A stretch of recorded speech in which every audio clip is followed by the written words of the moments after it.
This is Carlos Cousins, and the following ACT conflicting viewpoints question is asking about the position of each theorist here about something. Remember, for the conflicting viewpoint, you're usually going to have two or more positions. When you have two, they're generally going to be the opposite of each other. So here we're asking about the positions about conventional plant breeding in plants used for food. The first thing you want to do is just take a look at the thesis statements. They're going to be the opposite of each other. They may tell you already enough about what they believe to answer the question. If not, then we're going to have to read on a little bit and try to figure it out from the topic sentences. So, Theory 1 says, genetically modified foods are a viable, healthy option for consumers. Theory 2 says, genetically modified foods are not a viable, healthy option for consumers because of their tendency toward environmental hazards and human health risks. So it looks like Theory 2 doesn't like genetically modified foods because there is a tendency or potential for it to cause harm to the environment and to human health.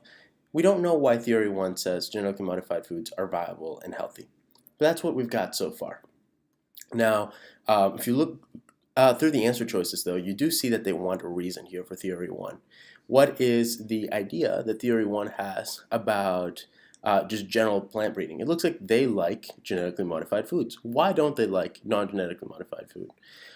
So let's go ahead and consider here the rest of the passage a little bit. So the first sentence right after says, the enhancement of desired traits has traditionally been undertaken through breeding. Okay, that's exactly what we're looking for. Maybe this sentence has it. But conventional plant breeding methods can be very time-consuming and are often inaccurate. Okay, so it looks like they're time-consuming and inaccurate. So that's the reason Theory 1 gives. See how simple this was? If you look at the topic sentences, they're generally going to have all the information you need. If not, just read on a little bit, maybe look at a topic sentence, and you should be okay. Let's go ahead and consider the answer choices now.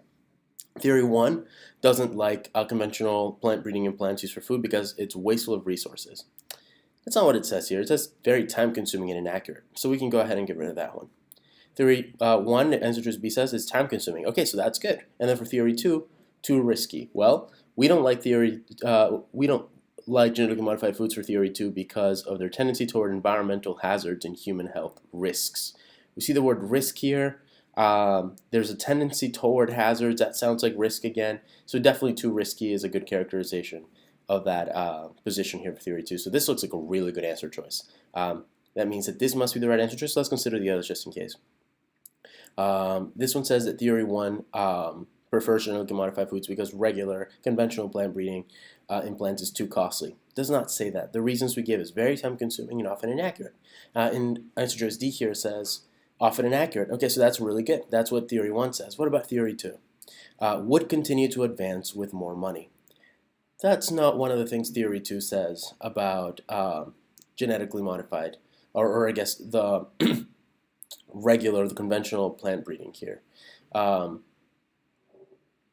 fact, when we do talk about conventional plant breeding, we're saying that it is a better alternative to genetically modified foods because of the environmental hazards and the human health risks. So we can go ahead and get rid of this one as well.